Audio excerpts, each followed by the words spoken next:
It's official, Sandro Tonali has been banned from all of football for the next 10 months. Hey guys, welcome back to the channel, welcome to another video. Yes, it's the news that we've all been waiting for confirmation on in regards to Newcastle midfielder Sandro Tonali, who, after admitting to breaching betting laws within the game, has been dealt with a punishment of 10 months suspension from all of football that will be in effect immediately. Within those 10 months, he is set to undergo a series of counselling, I guess you could say. He's going to be attending treatment sessions for troubled gamblers, all of that stuff. But the bottom line is we will not be seeing any of Sandro Tonali on a competitive level in a Newcastle shirt or even an Italian national shirt anytime soon. We're going to be talking about this news story. We're going to be talking about the aftermath of this result and this confirmation of his punishment and everything else in between. But before we go any further, I would like to remind you all to please like the video and also subscribe if you're new. Both things are always and probably greatly appreciated. And also for you guys to get involved in the comment section as well. I'm sure you have a lot of interesting thoughts, comments, opinions, predictions, feelings, whatever you want to call it, that make for great interesting reading down below. So do get involved down there. But without further ado, let's go on with talking about this situation. Let's go on and talk about Sandro Tonali, who today has been confirmed as being banned for the next 10 months from competitive football entirely. So, of course, in recent months, we know that a few Italian players and even a few not Italian players have been found guilty of breaching betting laws within the game. And obviously, Tonali's has been, whilst he's been in Italy with AC Milan, he's been found guilty of betting on games that of even his own team, of AC Milan. He's been found guilty of other betting situations as well. I think even some slightly illegal ones in Italy. I think it's illegal to bet on blackjack there, and that seems to be something that has been put into these kinds of articles as well. So it is quite serious. The issue that I think I'm having a lot with this is that people like Ivan Toney that were found guilty of a similar sort of addiction have been vilified, whilst people like Tonali has been treated quite soft in a way that obviously it's an addiction and people have been feeling sorry. And that for me is the right way to do it. I'm just saying that I don't personally think that people should be treating Ivan Toney as a sort of villain in this scenario. This is a sickness. This is a habit. And, you know, I'm fortunate and grateful that I like a gamble. I like a bit of a flutter from time to time, but I can keep it under control. For some people like Tonali, though, it doesn't seem to be the case. It doesn't seem to be that he can keep it under control, which is extremely unfortunate and something that we shouldn't laugh at or vilify him for. It's something that obviously we should help him with, and rightly so. That does seem to be what is happening here. Yes, he has broken footballing laws to an extent, and maybe even more serious laws in Italy, if obviously the cases and the stories are to be believed. But at the same time, he needs help. And that is exactly what he's going to be given within these next 10 months to obviously overcome that sort of demon in his life that is seemingly affecting it so much so that it's obviously landed him in a bit of hot water here. The ruling states that obviously for the next 10 months, Tonali will not be participating in any football, in any terms of competitive football. He is still able seemingly to train with Newcastle United. He is still able to play in friendlies for Newcastle United. But ultimately, he will not be allowed to make any sort of competitive appearance for Newcastle or even for his nation of Italy in any capacity, which means he will miss the remainder of this season for his club, and he will definitely miss the European Championships in Germany next summer, should of course Italy make it that far anyway. It's being said that he will attend treatment sessions. He will also give talks of his own experiences of gambling as part of an 8-month period of an agreement with the Italian Football Association to obviously help, I guess, people in a similar position. Obviously give advice and help back everything that obviously he's done. And it's because of his accountability for what has happened. It's because of his admission to guilt on that front, I guess you could say, and because of his full cooperation that the punishment is seemingly set at 10 months and not anything longer. I think if he'd have been awkward about the investigation, tried to disrupt it in any way, or didn't even admit guilt to that, he possibly could have been facing up to 3 years of watching football from the sidelines. But because of his own admission, because of his seemingly plea for help and everything, it is seemingly stated that the ban was severely reduced to just 10 months, where it could have been, of course, a lot worse. I think it's good on the part that they are helping him. Obviously, this is something that needs to be looked at and obviously given help to. I think this is something that needs to be dealt with in this manner, in the way that it has been.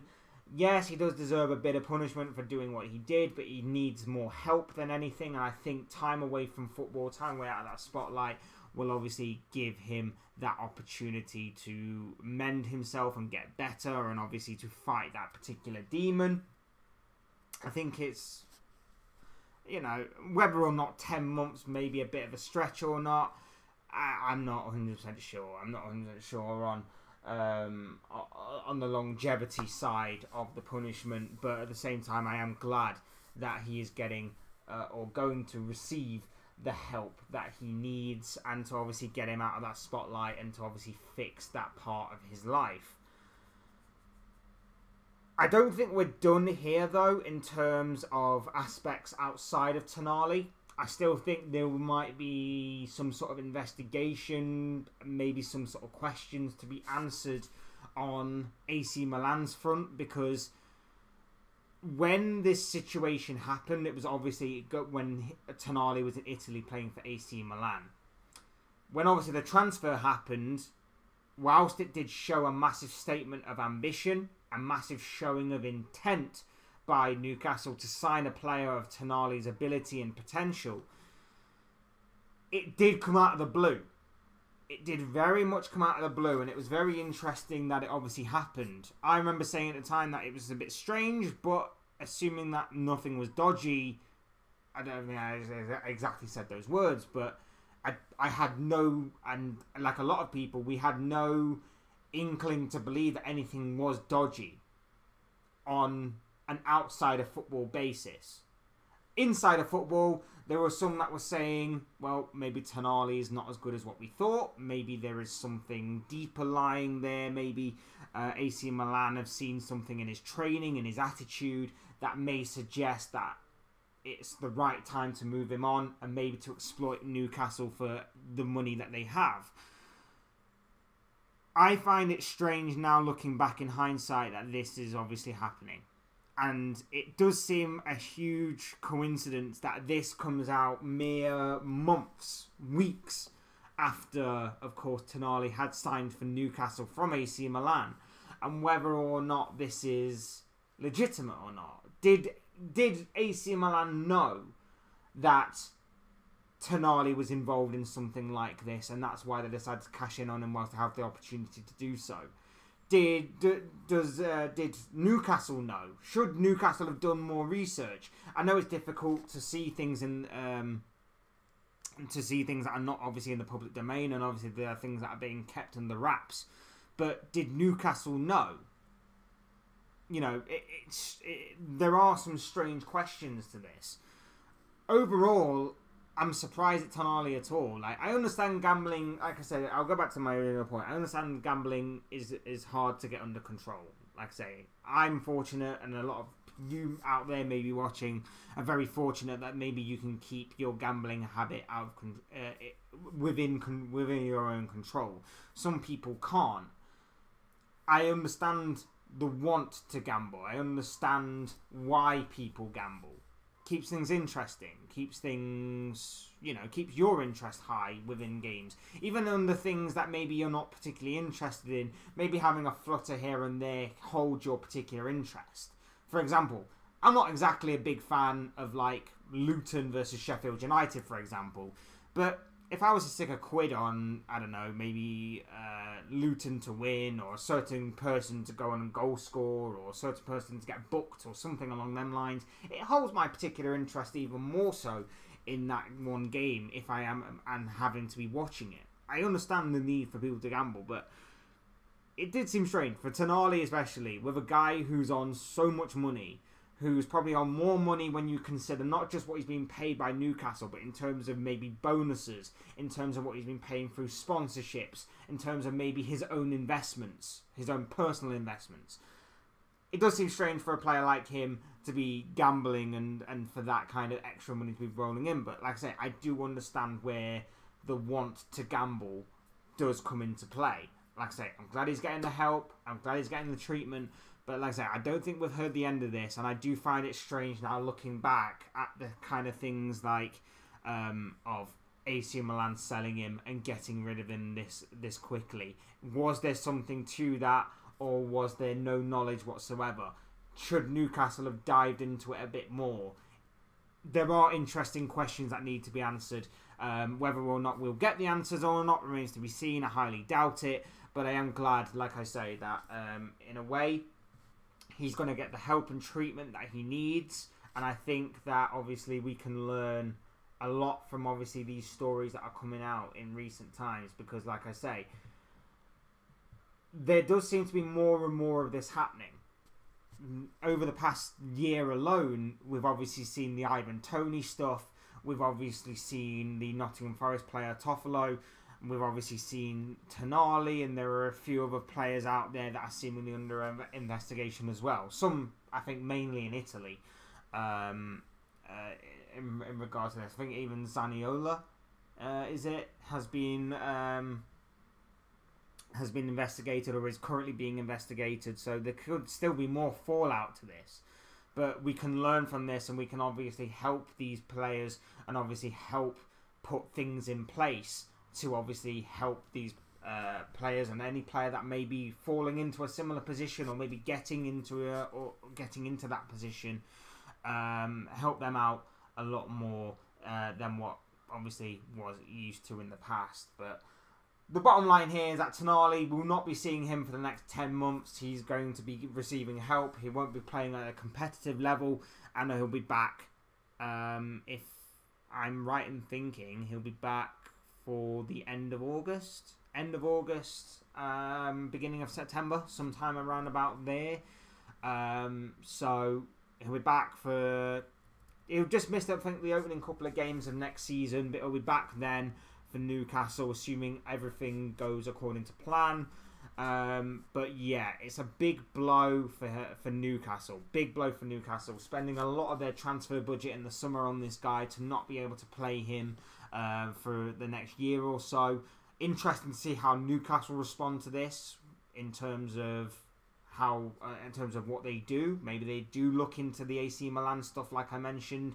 Maybe they look into their own house, so to speak, in terms of doing the due diligence on this, if that was to be brought to light, which is going to be difficult to try and prove.